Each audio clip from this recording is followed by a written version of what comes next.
नई बहू को मिला भुक्कड़ ससुराल।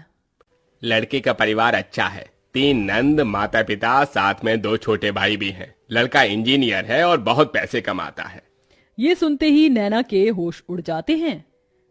3 नंद, 2 छोटे देवर, ऊपर से सास ससुर के साथ मेरा पति, इतना बड़ा परिवार। अरे माँ, इतने बड़े परिवार में तो मैं परेशान ही हो जाऊंगी।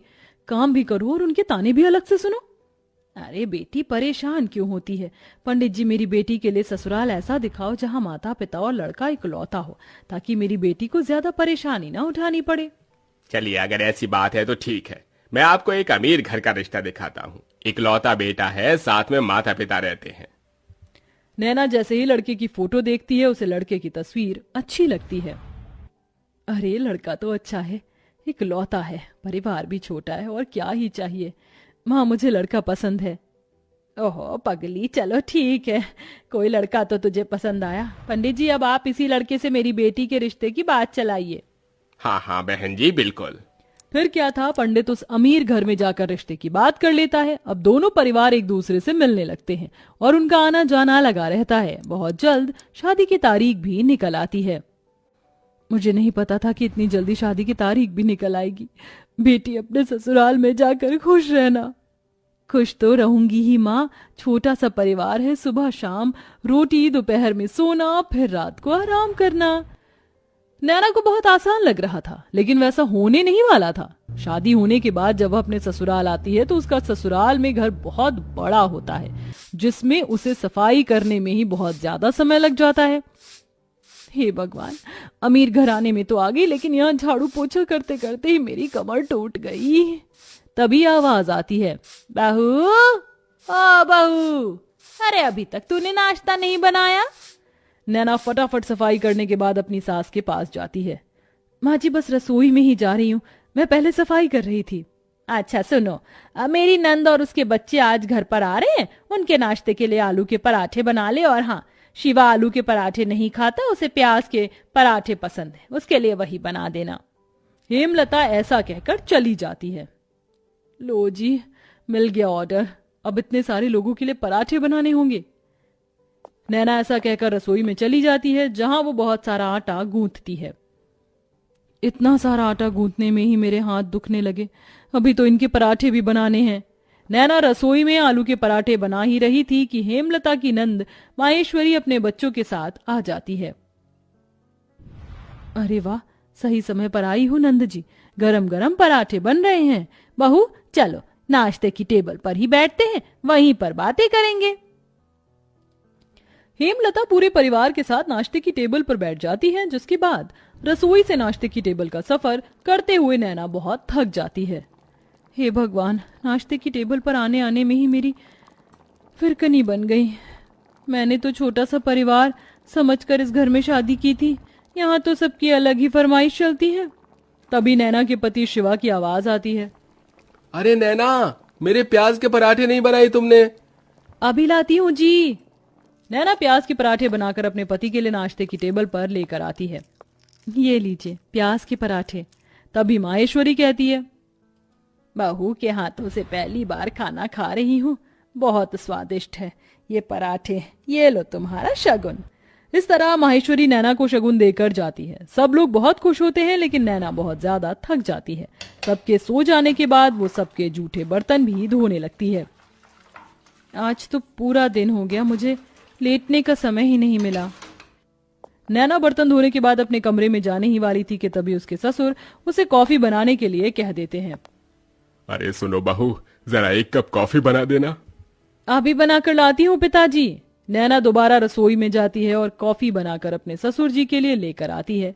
आखिरकार उसे थोड़ी देर के लिए अपनी कमर सीधी करने को मिल जाती है, लेकिन फिर शाम की अलग फरमाइश शुरू हो जाती है।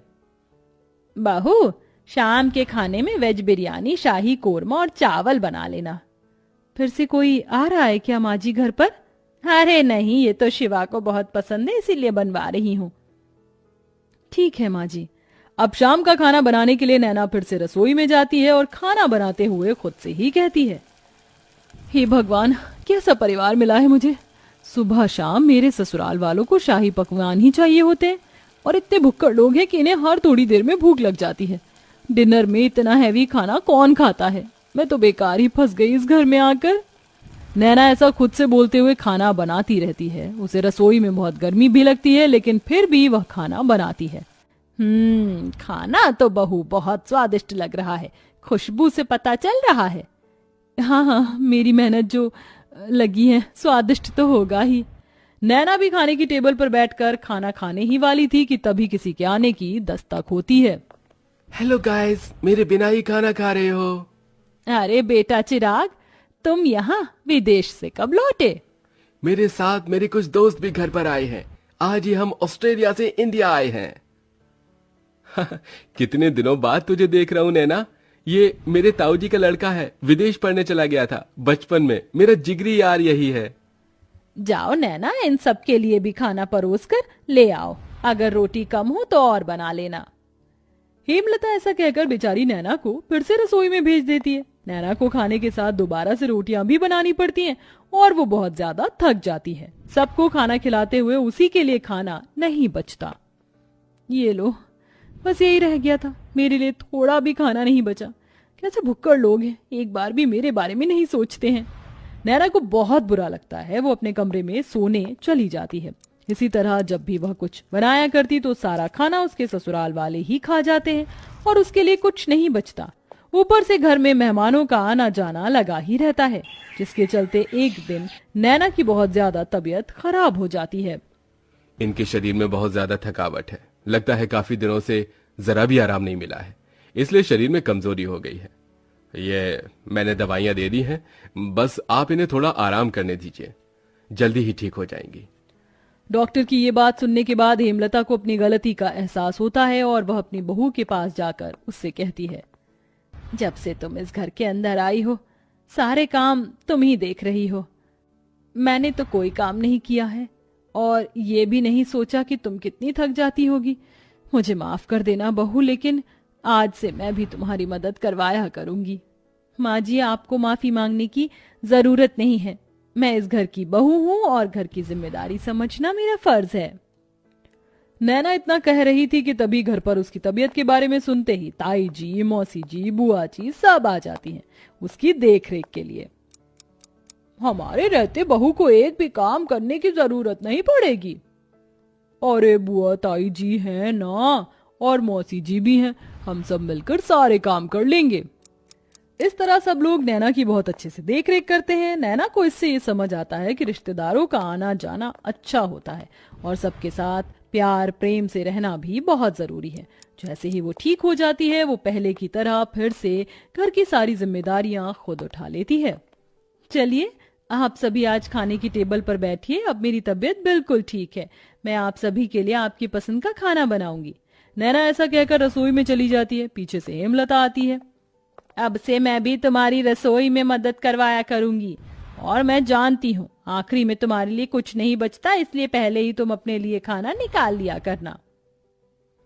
ये सुनते ही नैना को बहुत खुशी होती है और उसे अपनी माँ की याद आ जाती है, जिसकी वजह से उसकी आंखें भर आती हैं।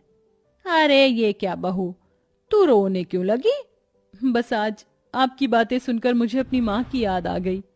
हेमलता उसे गले से लगा लेती है। इस तरह दोनों सास बहू मिलकर घर को संभालती हैं और एक साथ खुशी खुशी रहने लगती हैं।